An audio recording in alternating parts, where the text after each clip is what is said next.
Hello, my friend. Welcome here. I'm Aimee Esther. I live with multiple chronic illnesses and have just all the health problems you can imagine. I've got all of them. And I recently got a hysterectomy, a urethra sling surgery, and a bowel and bladder lift repair surgery.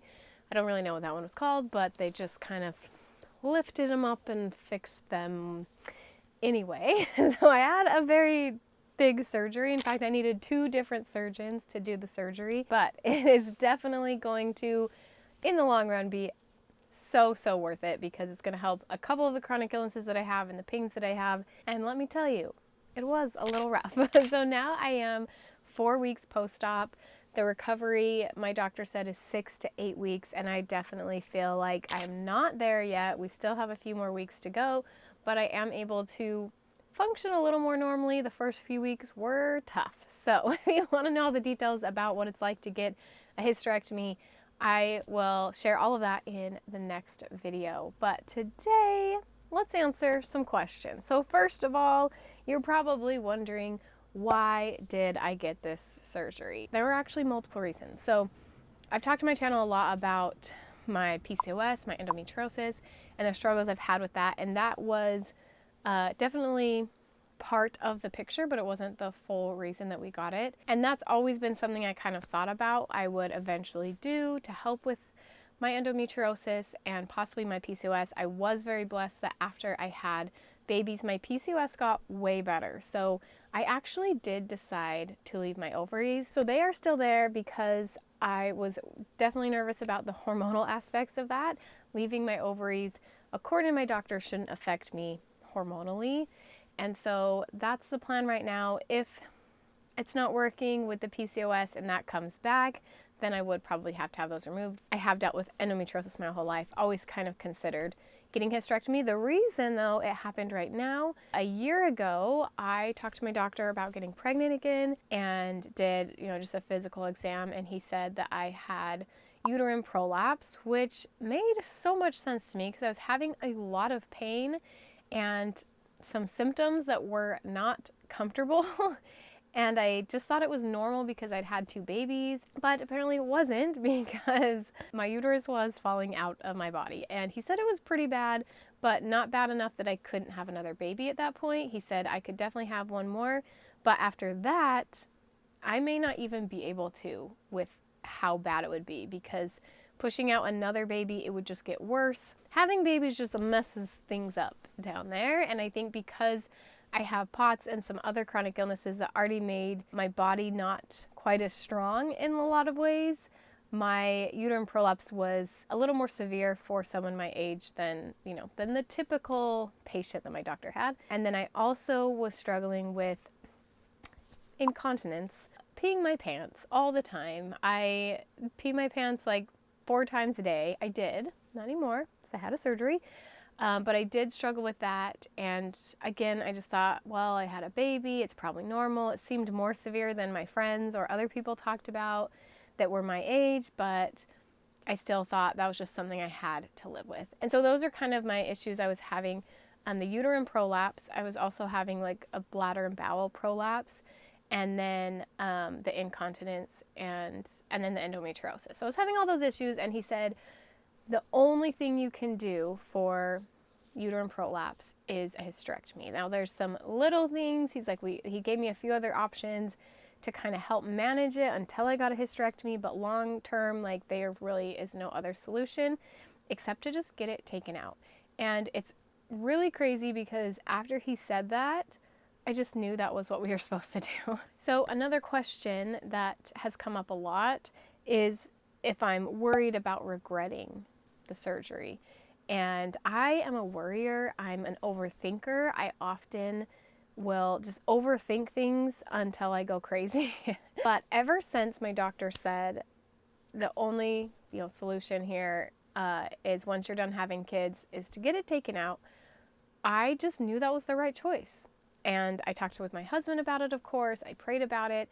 And over an entire year, I never once overthought it. I never once even had any sense of maybe I'll regret this, or am I sure that this is the thing I want to do? I just knew it was the right thing. So I went an entire year without overthinking it. And when it comes to babies, I feel like our family's complete. My husband and I both feel like this is it for us. I have many health problems, like I mentioned. I think 3 kids is a lot as is. And although my whole life I thought I'd have 5 or 6 kids, it feels right. We feel complete. We feel whole. However, I have never been against any other method of having a baby. I think there are many options. I've always wanted to foster. I've always wanted to adopt. So if we change our minds in the future, I definitely don't think I'll regret this, because there's other options and we can always grow our family a different way. And the last kind of main question that keeps coming up, I shared on Instagram, I guess I should mention. I shared on Instagram more in real time. So the last main question was, why did I do it 6 weeks postpartum? Isn't that the worst time to get major surgery? And yes, it was very difficult, and I wouldn't recommend getting surgery 6 weeks postpartum. However, I definitely know it was the right decision for me. So my doctor said that was the soonest we could do it, was 6 weeks postpartum. Even if I had to have had a C-section, which I did not, we still would have had to wait the 6 weeks. Now, first of all, it was kind of, for me, like, I'd rather get all of it done at once than like heal from everything and then jump back in and do a surgery. I kind of like just having really hard pregnancy, 6 weeks postpartum, 6 to 8 weeks post-surgery. That just like felt good to me, to just get it all done at once. And speaking of my baby, she is waking up. So I'm gonna go grab her, and then I'll finish telling you about this surgery. BRB. Okay, baby girl is here with us. Hopefully she will chill. Wish us luck. She's a cat napper, so we don't get much time to film. Okay, this baby is just not wanting to be put down right now, so fortunately I'm just gonna have to finish this with her in my arms. Okay, so what was I saying? Why I got out 6 weeks. Insurance wise, save us a significant amount of money, a couple thousands of dollars, if we did it this year, which was probably my biggest motivator into doing it now. And then the last reason I would say is because my baby is just getting over 10 pounds. I think she's like 12 or so now. And I'm not supposed to lift anything over 10-ish, 10 to 15 pounds after surgery. So it would actually be harder if I waited, even if I was done nursing in a year from now. I'd then have a toddler running around that would be way, way harder to not pick up. And she'd be heavier, and it would just, I think it would actually be harder than it was this time. I think for many reasons that was the best option. I know some people didn't think that was a good idea, and that's totally fine if you don't agree with me. I mean, obviously it already happened. It's too late now. We can't go back. But for me, I actually just feel like that was the best decision. I am so happy now because I've gotten over the hurdle of the worst part of it. So I'm very, very happy now that we did it, that it's over, it's done with. Hopefully that answers your questions. According to my urologist and my OBGYN who did the surgeries, they both said it was much, much needed. The urologist especially said, for my age, my, I don't know exactly what it's called, the whatever incontinence I had, bladder prolapse or whatever was going on down there, apparently was pretty bad for someone who is 28 years old. Looked much more like someone who was 50 or 60 years old. I feel like that is just the common thing that I've been told for the past 10 years is this is not normal for someone your age, but that's how we do it here. So I'm very glad I got it. It was much needed, and I am so, so excited for not ever having to have a period again and to not pee my pants anymore. So things are looking up, my friends, and I'll see you on the next video. Bye!